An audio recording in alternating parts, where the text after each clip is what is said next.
అన్ని కూడా వారికి అందించడం జరిగింది. తక్షణమే ఆయా అధికారులపైన చర్యలు తీసుకోవాలని చెప్పి కోరాం.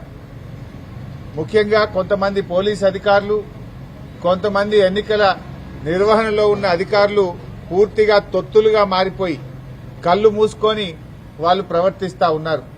మేము అక్కడి నుంచి సివిజిల్ యాప్లో కంప్లైంట్ ఇచ్చాం, కొన్ని వీడియోలతో సహా కంప్లైంట్ ఇచ్చాం, రాతపూర్వకంగా కంప్లైంట్ ఇచ్చాం, వాట్సాప్ లో కూడా పోలీస్ అధికారులకు కంప్లైంట్లు పంపాం. కానీ వీళ్లు అక్కడికి వెళ్లకపోవడం, వెళ్లడానికంటే ముందే సమాచారం ఇచ్చి వీళ్లు లేటుగా ఆలస్యంగా వెళ్లే విధంగా ప్రవర్తిస్తా ఉన్నారు. సరే, ఎవరు ఎన్ని ప్రయత్నాలు చేసినా ఓటరు మనకంటే తెలివైనటువంటి వాడు. ఓటర్లు అన్ని గ్రహించగలుగుతున్నారు. నిజానిజాలు గ్రహించి ఓటర్లు తగిన రీతిలో తప్పకుండా బుద్ధి చెప్తారు. కానీ ఈ రకమైన వ్యవహారం జరుగుతూ ఉంటే ఎన్నికల కమిషన్ ఎందుకు చోద్యం చూస్తా ఉంది, ఎందుకు ఎన్నికల అధికారులు పట్టించుకోవడం లేదు, ఇవన్నీ విషయాలను కూడా ఈరోజు ఎలక్షన్ కమిషన్ దృష్టికి తీసుకువెళ్లాం. ముఖ్యంగా కొన్ని సెన్సిటివ్ బూత్స్ ను గుర్తించి అక్కడ పోలీస్ ఫోర్స్ సెంట్రల్ బలగాలు పెట్టండి, సిఆర్పీఎఫ్ బలగాలు పెట్టండి అని చెప్పి ఆయా పోలింగ్ స్టేషన్ల వారీగా వివరాలు కూడా ఎన్నికల కమిషన్ కు అందించాం. ముఖ్యంగా మహిళా పోలీస్ అధికారులను, ఆశా అంగన్వాడీ వర్కర్లను అక్కడ డెప్యూట్ చేసి లోపలికి వెళ్లేటువంటి ఓటర్ల ఐడెంటిటీ గుర్తించిన తర్వాతనే ఓటర్లను లోపలికి పంపాలి. అది ఎవరైనా సరే అందరినీ కూడా ఓటర్ ఐడెంటిటీని పోలింగ్ స్టేషన్ బయటనే గుర్తించాలి. వాళ్ళ ఓటర్ ఐడి కార్డు మ్యాచ్ అవుతుందా, ఫేస్ తో మ్యాచ్ అవుతుందా లేదా చూడాలి. ఓటర్ ఐడి గుర్తించకుండా ఓటర్లను పోలింగ్ స్టేషన్ లోకి పంపకూడదు. మహిళలను గుర్తించడానికి ప్రత్యేకంగా ఒక కౌంటర్ పెట్టండి. అదొక వాళ్లకు కంప్లీట్ ఒక రూమ్ లాంటిది ఏర్పాటు చేసి అక్కడ మహిళా ఆశా అంగన్వాడీ వర్కర్లు, మహిళా పోలీస్ అధికారులు ఉండి వారిని గుర్తించిన తర్వాతనే పోలింగ్ స్టేషన్ లోకి అనుమతించాలని వ్రాతపూర్వకంగా మేము కంప్లైంట్ ఇచ్చాం. మా దగ్గర స్పష్టమైనటువంటి వీడియో ఆధారాలు కూడా ఉంటే వారికి చూపించడం జరిగింది.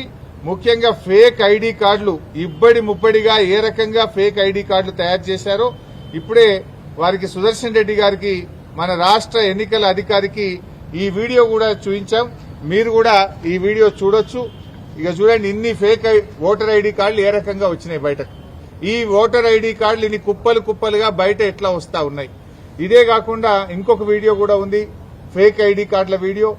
అది కూడా వారి మొబైల్ కు పంపాం, వారికి చూపించాం. చూడండి, కుప్పలు కుప్పలు గుట్టలుగా ఫేక్ ఐడి కార్డులు ఈ రోజు బయట ఉన్నాయి.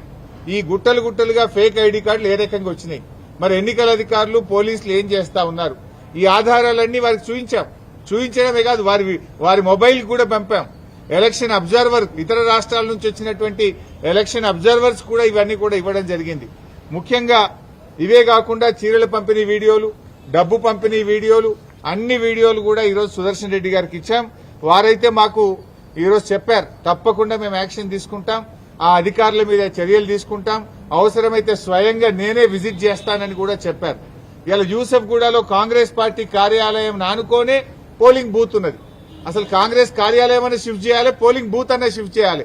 గోడనే అడ్డం 100 మీటర్ల లోపు కాంగ్రెస్ పార్టీ కార్యాలయం ఉంటే మీరు అక్కడ ఎట్లా పెడతారు polling booth? Either you shift the polling booth are shift the Congress party office అని దాని ఆధారాలు కూడా వారి ముందు పెట్టడం జరిగింది. ఎంత జోక్ అయిపోయిందంటే ఈ రాష్ట్ర ముఖ్యమంత్రి పాపం ఆయన చెమటలు పడుతున్నట్టునే ఆయనకు. ఇవాళ 6 గ్యారెంటీల మీద రివ్యూ పెట్టిండు. నాయన రేవంత్ రెడ్డి, నీకు 2 సంవత్సరాల్లో 6 గ్యారెంటీల మీద రివ్యూ పెట్టడానికి ఎప్పుడు టైం దొరకలేదా నీకు? నువ్వు ఆ రోజు ఎన్నికల ముందు ఏం చెప్పావు?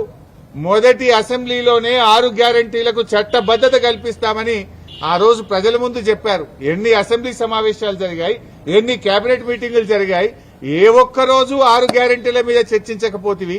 ఇవాళ 6 గ్యారెంటీలు యాడికి వచ్చినాయా నీకు? అంటే నీకు చెమటలు పట్టినాయి. నీకు ఇవాళ గల్లీ తిరుగుతున్నావు, మోకాళ్ల మీద తిరుగుతున్నావు బిడ్డ. నువ్వు ఇవాళ 6 గ్యారెంటీల మీద రివ్యూ చేస్తున్నావు అంటేనే నువ్వు ఓటమిని అంగీకరించినవు. 6 గ్యారెంటీల మీద 2 ఏళ్లలో ఎందుకు రివ్యూ చేయలేదు? 100 రోజుల్లో 6 గ్యారెంటీలని ప్రజలకు హామీ ఇచ్చి 700 రోజులు గడుస్తుంటే ఎన్నడూ రివ్యూ ఎందుకు చేయలే? ఇవ్వాలనే నువ్వు రివ్యూ చేస్తున్నావంటే ముఖ్యమంత్రి ఇంకా ఓటర్లను మభ్యపెట్టడానికి, ఓటర్లను మోసపుచ్చడానికి ముఖ్యమంత్రి ఇంకా డ్రామాలు ఆడుతున్నాడు. ముఖ్యమంత్రి ఇవాళ ఏ రకంగా దివాలాకోరు రాజకీయాలు చేస్తున్నాడో రాష్ట్ర ప్రజలకు జూబ్లీహిల్స్ ప్రజలకు అర్థమైతా ఉంది. నువ్వు ఇంకా ఎన్ని డ్రామాలు ఆడినా ఎన్ని నాటకాలు ఆడినా జూబ్లీహిల్స్ ప్రజలు నిర్ణయించుకున్నారు. వాళ్ళు న్యాయబద్దంగా ఆత్మసాక్షిగా వాళ్ళు ఓటు వేస్తారు. సో ఇవన్నీ కూడా ఎలక్షన్ కమిషన్ దృష్టికి మేము తీసుకుపోవడం జరిగింది. Any other point? Thank you very much.